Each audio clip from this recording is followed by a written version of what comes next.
We're here in part to observe the 40th anniversary of the death of the Ballabo Five, and I think it's appropriate that we do that. I was very moved by John's talk.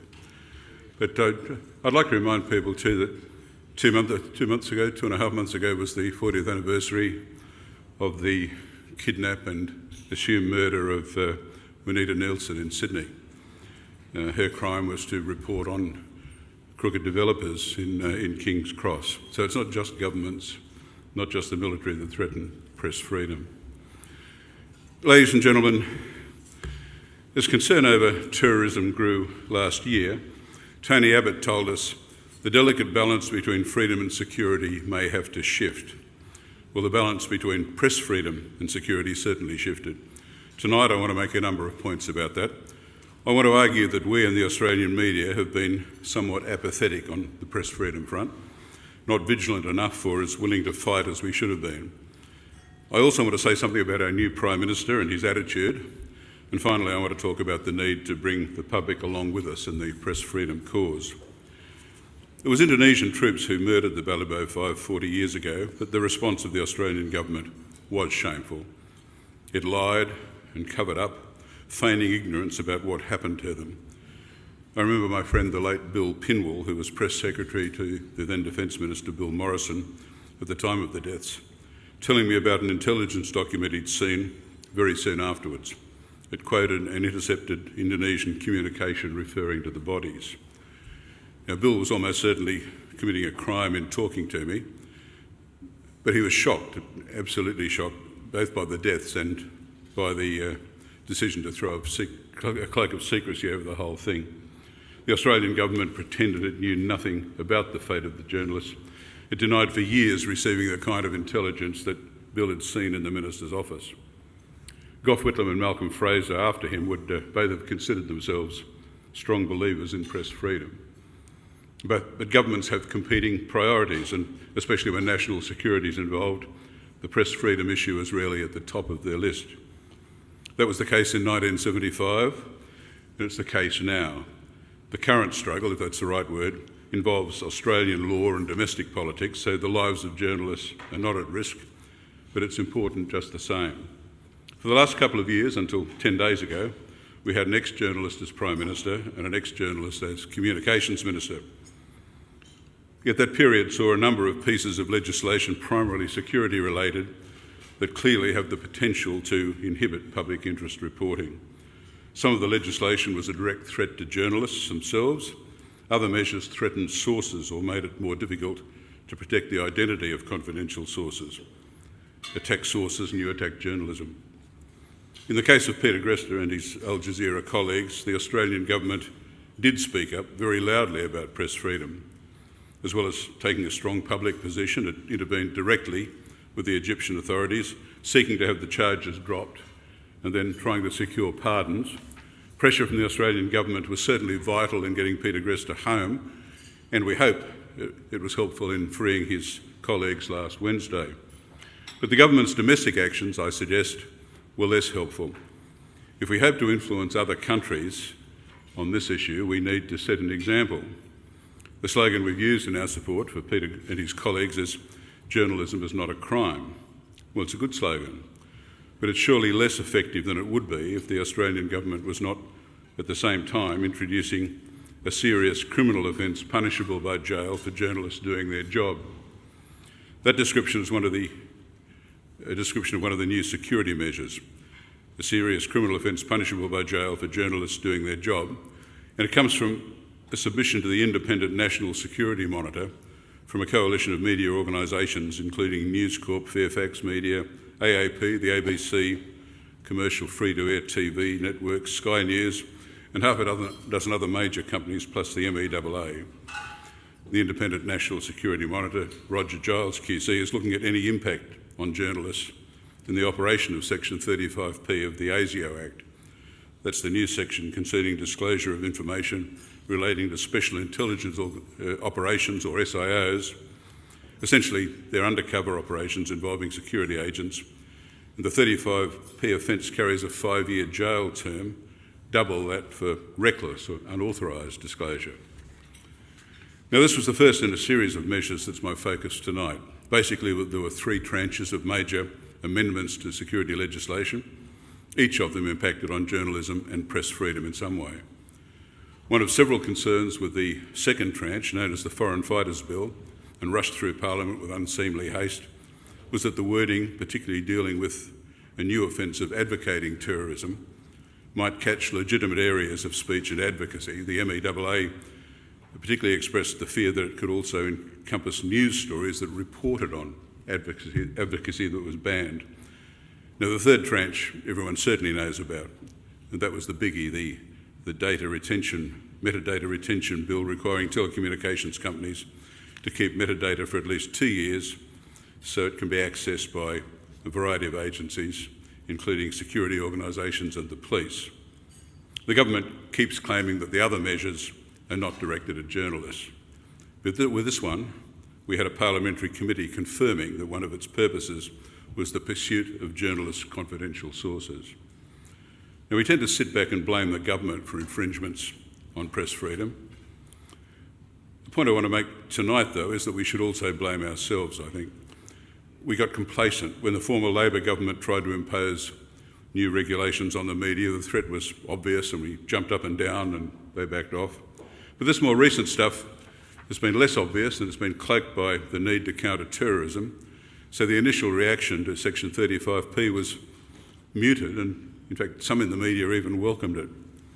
It's obvious that no responsible journalist would want to blow an undercover ASIO operation. We'd all agree that ASIO officers who penetrate a terrorist cell, should have legal protection. But this law covers all aspects of a special intelligence operation for all time. Now, that's extraordinary. And there clearly could be occasions when reporting matters connected to an SIO would be in the public interest, as long as ASIO agents and legitimate security operations were not endangered. And what if there's a major bungle that could be exposed without endangering an operation, say, when it's over? Our security agencies have been involved in some spectacular stuff-ups over the years. The Dr. Hanif affair comes to mind, and the notorious ACES exercise involving armed trainees running amok in the Sheraton Hotel in Melbourne. But what if there's corruption or gross incompetence or an attempt to pervert the course of justice? Well, under this law, no one can report it, ever. And anyway, as the submission from the Media Coalition points out, because SIOs are by definition covert, a journalist might receive information without knowing it relates to such an operation. This uncertainty, the submission from the Coalition of Media Organisations says, will expose journalists to an unacceptable level of risk and consequently have a chilling effect on the reportage of all intelligence and national security material. There are ways these problems could have been handled while still achieving the objectives of the legislation. The right to know submission contains a number of suggestions. An exemption, for example, if a disclosure is, quote, made in good faith in a report or commentary published about a matter of public interest by a person engaged in a professional capacity as a journalist, where the report or commentary does not disclose directly or by inference the identity of a security officer. Well, if the government was fair dinkum in its claims that 35P is not directed at journalists, it's very hard to see why an exemption of that kind wouldn't be considered and wouldn't be acceptable. But we didn't take up the issue at the start, and once a law like this is on the statute books, winding it back becomes a very difficult proposition. If we'd gone into battle earlier, seriously and united, we might have got somewhere. We were too slow to recognise the threat, too late and probably too polite in pushing back. It's easy to understand why that happened. Of course, it's in the context of a heightened terrorism threat, people involved in the media are just as anxious as anybody else about the need to safeguard the public. But to quote Anthony Wheely QC, a former Supreme Court judge who presided over a number of major terrorism trials and was then commissioned by the government to review anti-terrorism laws, quote, the worst time to push through legislation of this kind and to push it through urgently was when there is a supposed air of panic around the place.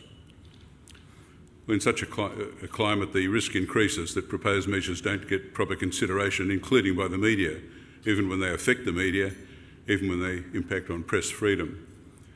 I'm going to take the Australian to task here. specifically over an editorial that appeared in that newspaper on September the 29th last year. I've got a personal interest, as you'll see. The editorial contained the assertion that the Australian supports freedom of speech campaigns and has long advocated the principle that the public has a right to know what their government is doing and why. That's true, the Oz has done that, and it's exactly because of that that this incident stands out. In this editorial, the paper criticised journalists who are arguing the press freedom cause. The editorial said, quote, "The Guardian's Catherine Murphy, the ABC's Mark Colvin and News Corp Australia columnist Laurie Oakes, among others, believe the counter-terrorism laws passed by the Senate last week are excessive," unquote. There was then a sneering reference to Catherine having been enthusiastically praised by, quote, "the usual suspect on Twitter." The editorial quoted me as arguing that fighting terrorism is obviously important, but accountability journalism is important too. And it said he, Oakes, made a sweeping statement that journalists could go to jail simply for holding those in authority to account. And the kicker was that I could have been singing from the same songbook as the Greens. But when the Australian compares you to the Greens, you know you're in dead trouble.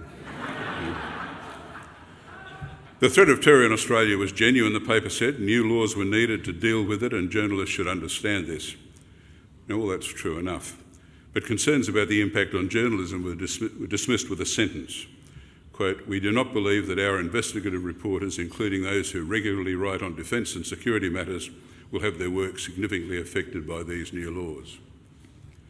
Well, luckily, as it turned out, a number of those reporters disagreed. The Oz's foreign editor, Greg Sheridan, was soon on Q&A, calling it a very bad law and a very significant misjudgment and overreach by the government.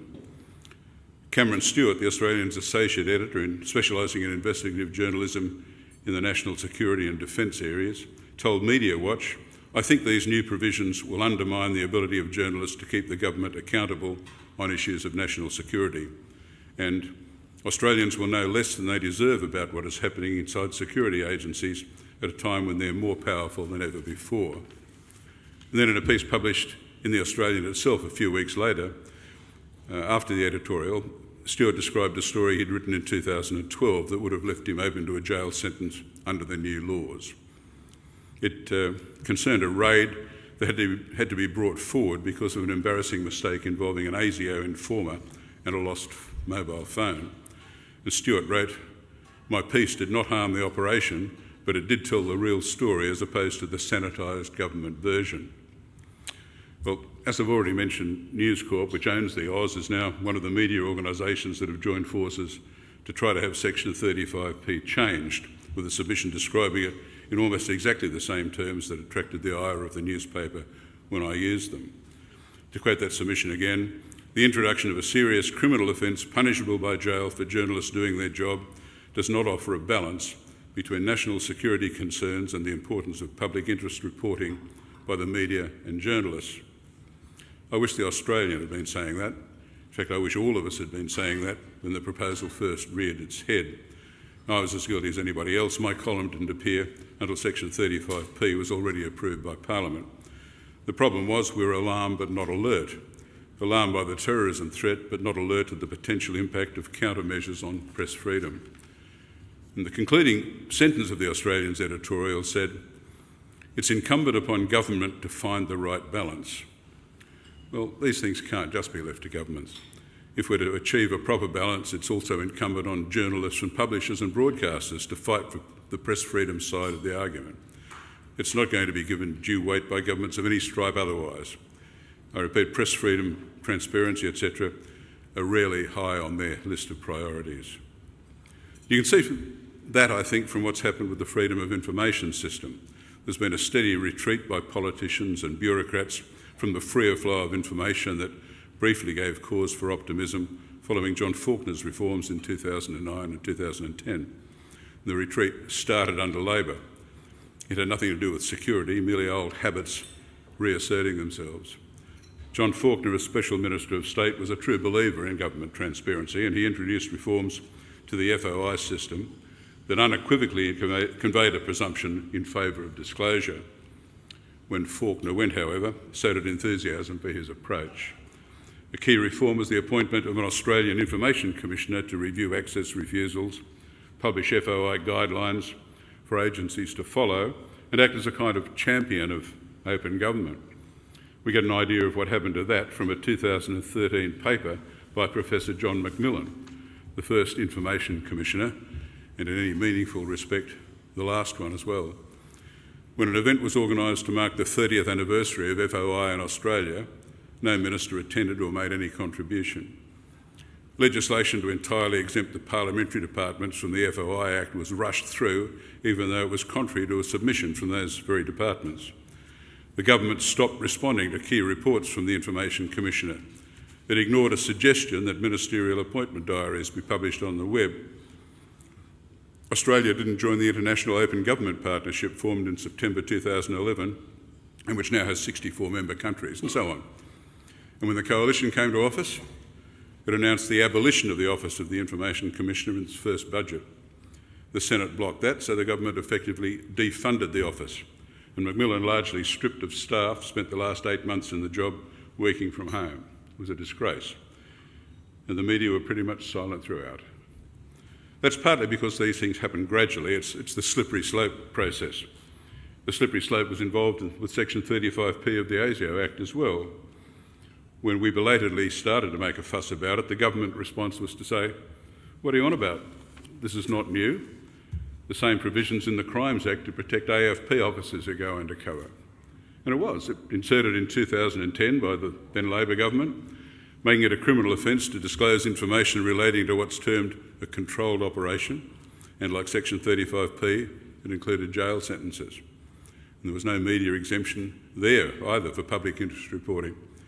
The same concerns applies with the ASIO Act amendment. The Right to Know coalition is now arguing for changes to this legislation as well. But it doesn't seem to have rung any alarm bells on the press freedom front when it was originally passed. Not that I recall anyway. The media either missed it or didn't think it was important enough to complain about, and that allowed the precedent to be set. Which brings us to the matter of the dreaded metadata, and specifically the Telecommunications Interception and Access Amendment Data Retention Bill. That too was defended by the government on the basis that there's nothing new to see here. Metadata had been available to law enforcement bodies and some other agencies for years. Tony Abbott said this hadn't worried him when he was a journalist. The only change was that law enforcement agencies wanted mandatory retention of metadata for 2 years because telcos themselves had less and less need to retain it for their own purpose, such as billing customers. But there had been a change, of course, gradual but massive change.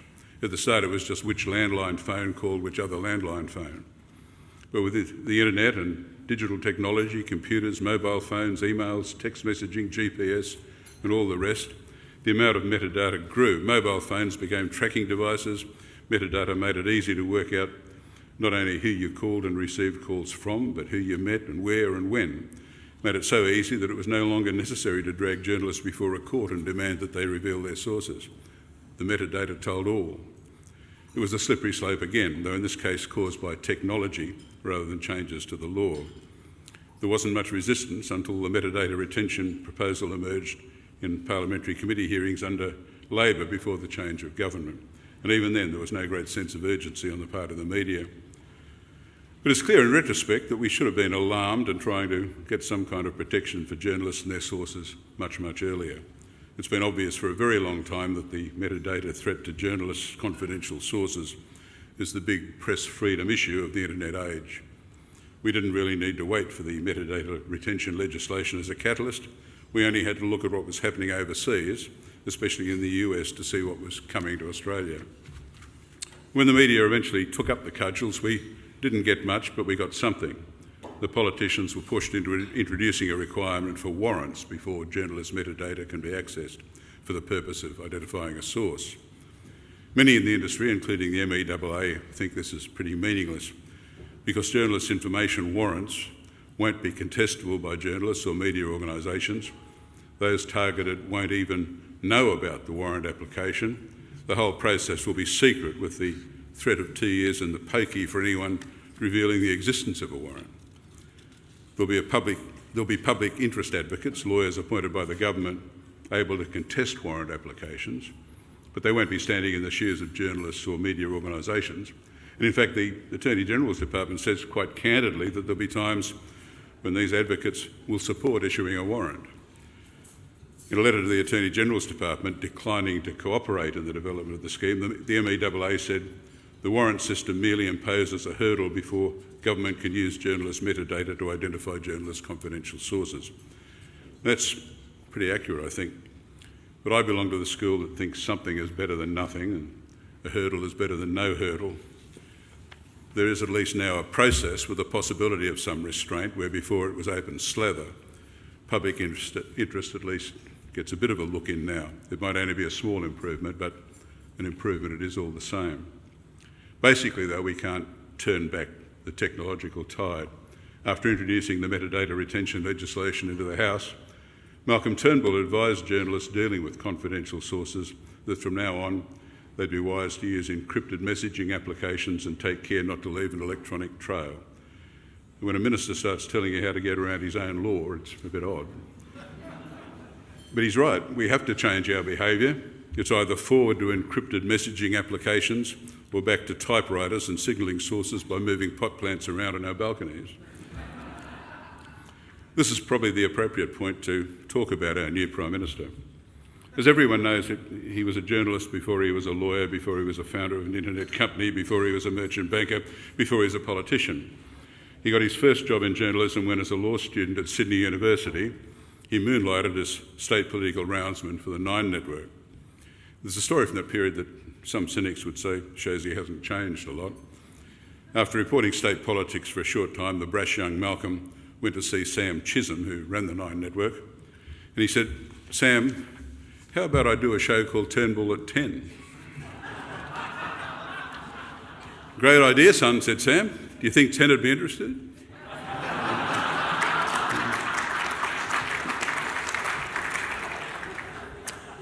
But with the Turnbull government, I hope we will see a change from the whose side are you on view of journalism. He did say at the opening of the War Correspondents' Memorial on Wednesday that democracy depends vitally on a free and courageous press. And he told a fellow MP in the House earlier this year, quote, the work that journalists do is as important as anything the honourable member and I do, or any of our colleagues do. Now, I'm not sure how that went down with most of the people in the chamber, but he did seem to be serious. One reason I'm cautiously optimistic about what Turnbull's elevation might mean in terms of press freedom is that he understands the fundamental importance of Clause 3 of the MEAA Journalist Code of Ethics, where confidences are accepted, respect them in all circumstances. The new PM refers to the protection of confidential sources by journalists as the journalist's job, an obligation, and he's also called it a duty. And he also accepted that it was an important consideration in the data retention debate at a time when other ministers were calling it a red herring. And then there's a concern Mr Turnbull expressed about metadata collection and retention laws when they were proposed by the former Labor government before he was bound by a cabinet decision to implement them himself. In his 2012 Alfred Deakin lecture, the then Shadow Minister for Communications said he had very grave misgivings about the proposal. He described it as a sweeping, intrusive new power which would have a chilling effect on free speech. And I also take some hope from Mr Turnbull's leading role in the Spycatcher trial. Tony Abbott, although he'd worked as a journalist for a while, came down heavily always on the side of security agencies in this kind of discussion. He was disinclined to question them at all. Mr Turnbull, on the other hand, I think has good reason to be suspicious of the spooks.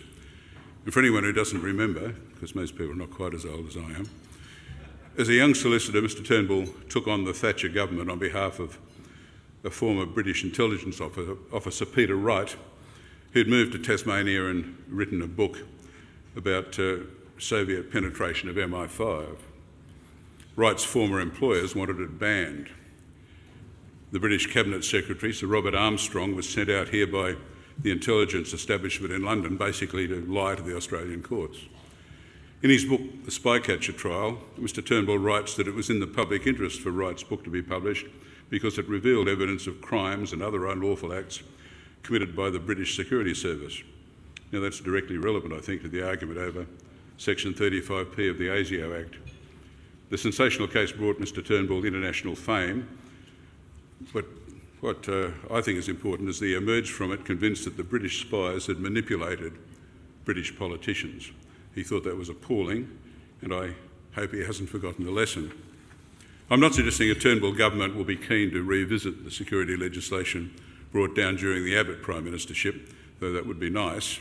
What I am suggesting is these instincts may augur well for when matters involving press freedom arise in the future, as they inevitably will. But like any politician, when it comes to this issue, he'll have to be watched and he'll have to be fought. There's one more matter I want to talk about. More than 30 years ago, I read Tom Stoppard's play Night and Day, which many of you might be familiar with. It's about a number of things, including colonialism, but it's also about journalism. And there are some wonderful quotes. For example, no matter how imperfect things are, if you've got a free press, everything is correctable, and without it, everything is concealable. Another quote, a free press, free expression, it's just the last line of defence for all the other freedoms. Now, for years I've been quoting those lines of Stoppard's.